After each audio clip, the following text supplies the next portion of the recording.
Ngaji itu kalau ngadakan pengajian, cari ustadz, cari kiai ilmunya yang jelas. Tidak asal-asalan cari kiai, tidak asal menyampaikan tanpa mengetahui hukum Allah secara benar. Jangan bid'ah, sebentar-bentar kafir, sebentar-bentar neraka, nakutin terus nih orang.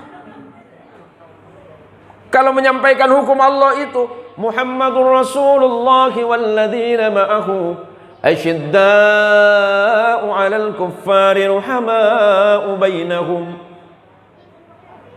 Rasulullah dengan para sahabat itu tegas, tapi tidak kasar. Tegas dengan kasar beda, Bu. Tegas itu sesuai dengan hukum Allah. Kalau memang lurus-lurus, kalau bengkok-bengkok. Tapi ruhama'u bainakum, kasih sayang di antara sesama. Jangan hanya karena perbedaan menyebabkan kita saling bermusuhan. Ini gara-gara satu tahlil, yang kemudian satunya enggak tahlil, musuhan. Yang satunya kunut, satunya enggak kunut, musuhan. Satunya jadi imam. Imam satu baca bismillah yang jelas, yang jahar. Bismillahirrahmanirrahim. Ribut. Ngapa dia suara keras?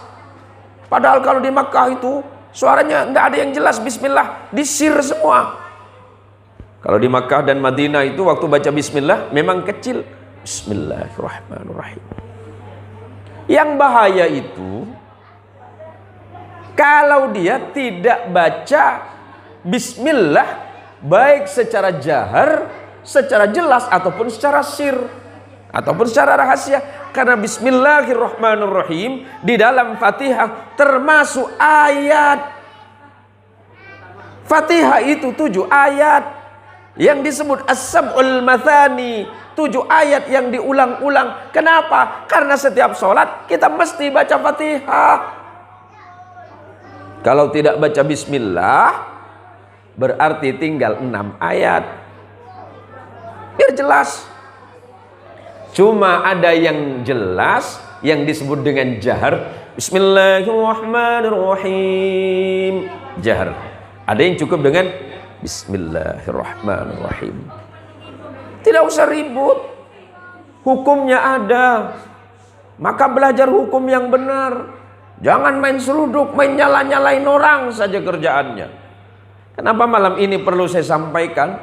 Karena di luaran sana sudah banyak di Pontianak orang-orang yang sudah mulai berani membid'ahkan peringatan maulid, bahkan mengkafirkan orang yang bermaulid. Ini aneh.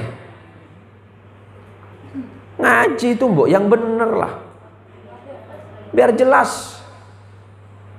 Maulid ini hanya namanya, isinya apa? Nasihat.